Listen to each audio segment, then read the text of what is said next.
Hi, my name is Hafiz, and I'm a BV dad. I'm actually a VBAC BV dad. We did go through a struggle in selecting or in choosing our birthing place. It was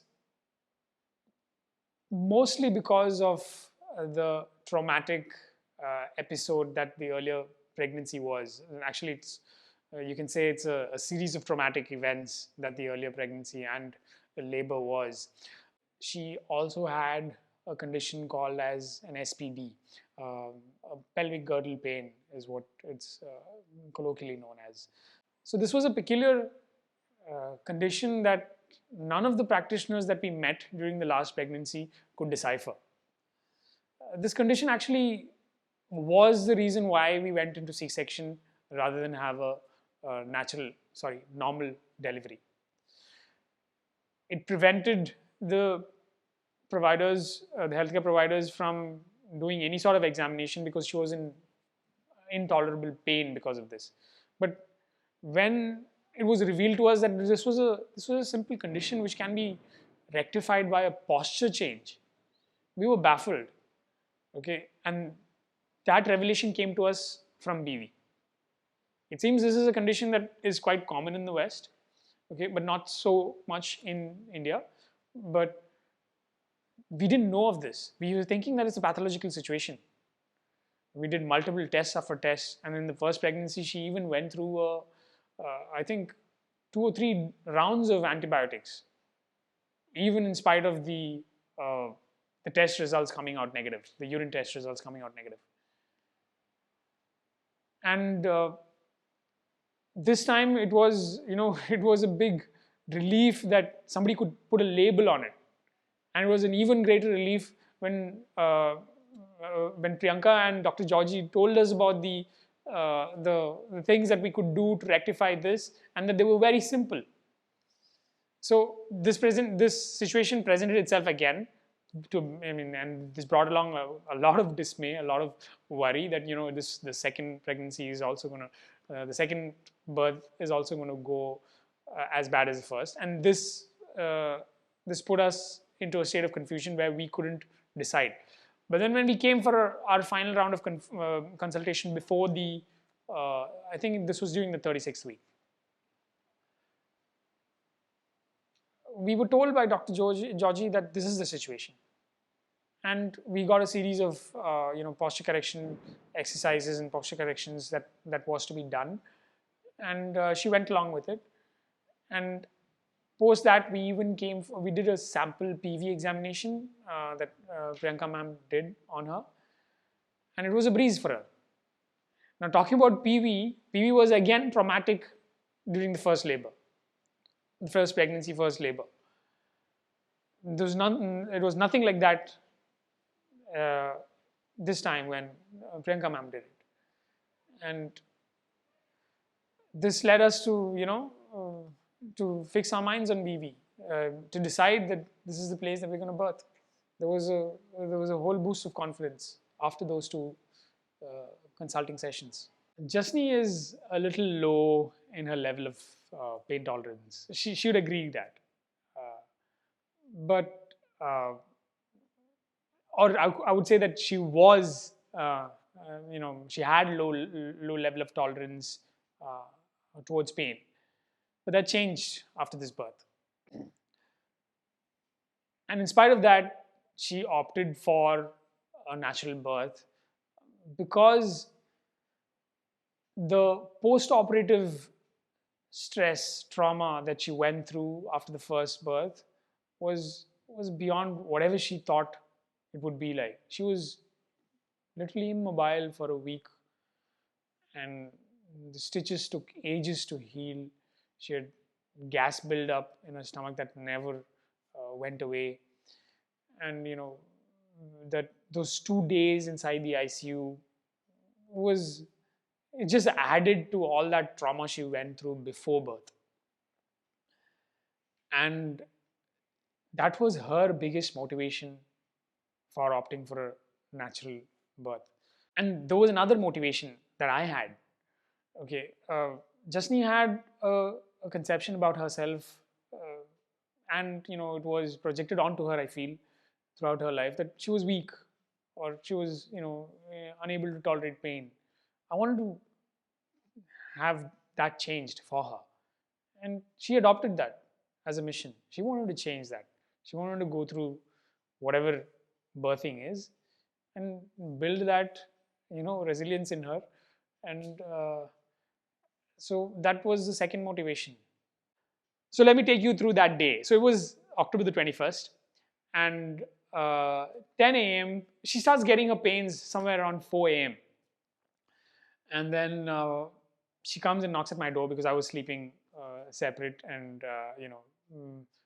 because of some work to get done. And she says that she's not able to bear pains, and I ask her to breathe it out, and then we wait till 10 a.m. and then she says she has to go, and then we came here. We came here, and then they did an examination. Ma'am did an examination, and then she said we have hardly 1 centimeter of dilation. So they sent us back as they said that they would, and she came back with a little more resilience towards that pain, but nonetheless the contractions started getting more violent, and it was around 4 p.m. She said I can't bear it, and by 6 she said that Poa, let's go there and let's get done with it. Let's opt for a C-section. And then 6 p.m. I took the car, and we ran straight into rush hour traffic. I was like, okay, thank God, we get that much time for as much dilation to happen so that we can get this to be a natural birth. And then we reach here somewhere around 6:20, 6:30. We have dilation. So we have dilation enough for them to admit us. And the something that was really that really positively affected us, or me rather, is the way in which she was welcomed here. They knew that this arrival of Jasni would be her arrival for birthing. So there were 2 care providers who were standing beside her. They just took, I was shouldering her till we reached here, from the car to the center. And from then on, it was these nurses who, who took care of her, who took her inside. And all the while they were telling her to breathe and relax.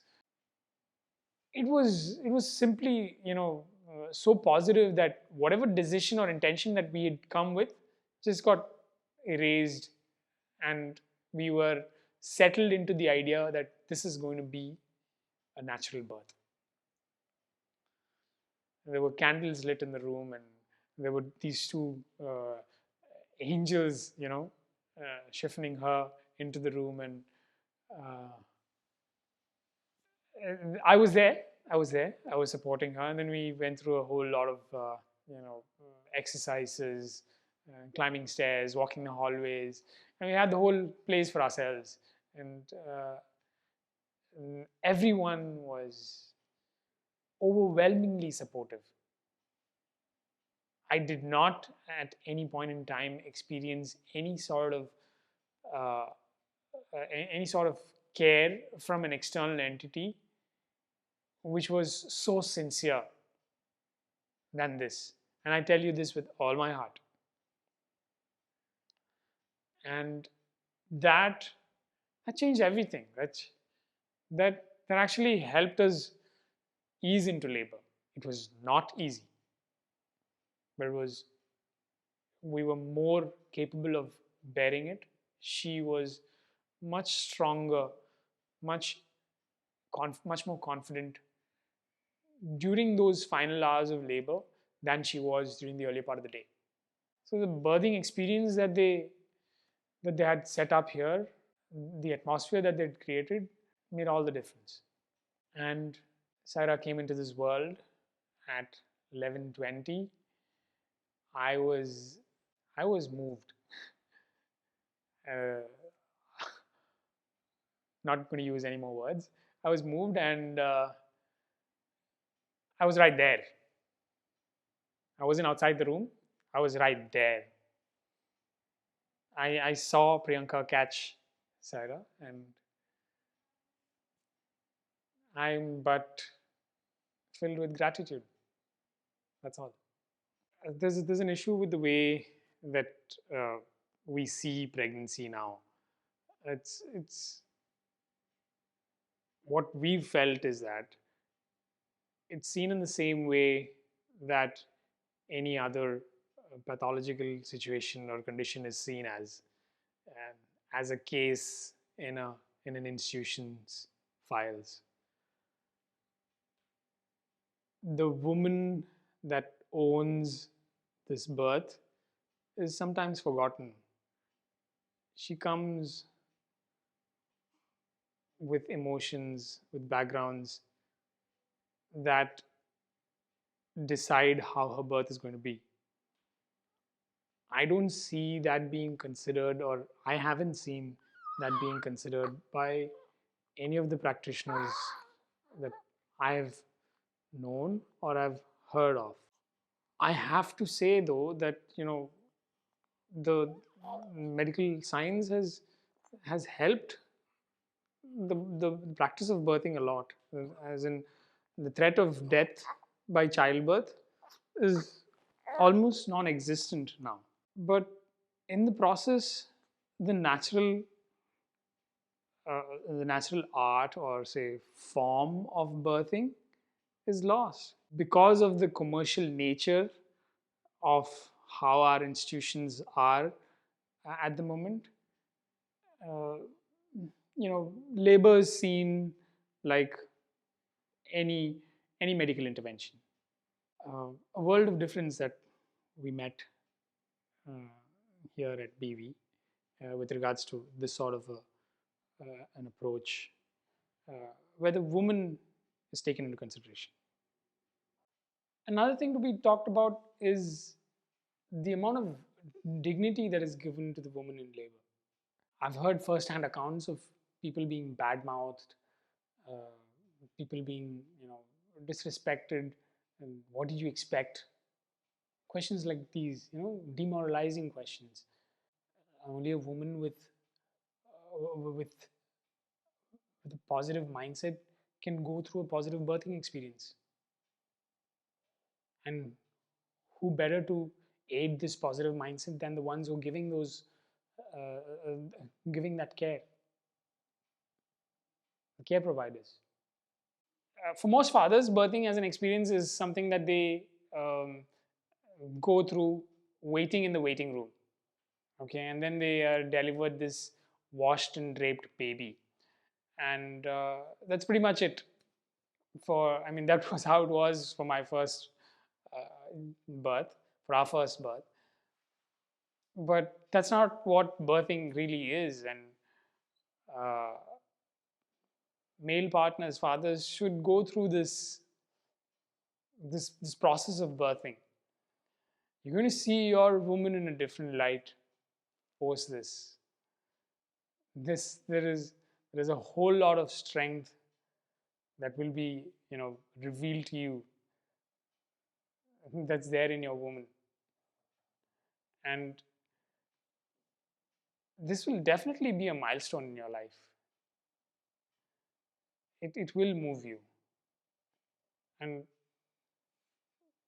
to not partake in it is to miss something very large out. So I don't think any dad should opt out of this experience.